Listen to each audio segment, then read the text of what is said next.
Good morning friends, আবার একটা নতুন মিনি ব্লগে আপনাদের সকলকে স্বাগত। আজকের মিনি ব্লগটা শুরু হলো আমার বাড়ির বাগান থেকে। দুদিন হলো আমি বাড়িতে এসেছি, কিন্তু এখন বর্ষার জন্য ঘন ঘন বৃষ্টি হচ্ছে বলে আর পিছনে বাগানটাতে আসা হয়নি। তাই আজকে এলাম গাছগুলো দেখতে, আর সাথে দুটি শাকও তুলে নিলাম। খেতে ইচ্ছে হলো বাগানের, তারপর স্নান করে ফ্রেশ হয়ে গেলাম। আর আজ আমার খেতে ইচ্ছে হয়েছে পান্তা, তার জন্য মাকে কালকে বলে দিয়েছিলাম, মা আমার জন্য পান্তা ভাত রেখে দিয়েছে।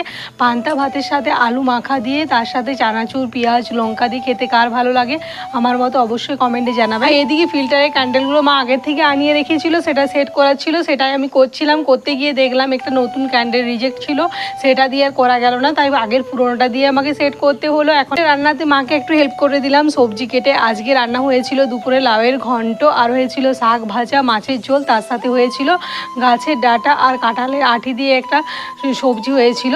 সব রান্নাগুলো দারুণ হলো, অনেকদিন পর মায়ের হাতে রান্না খেলাম। আজকের মিনি ব্লগটা এইটুকুই। যদি কিছু ভালো লেগে থাকে অবশ্যই একটা লাইক করবেন। বা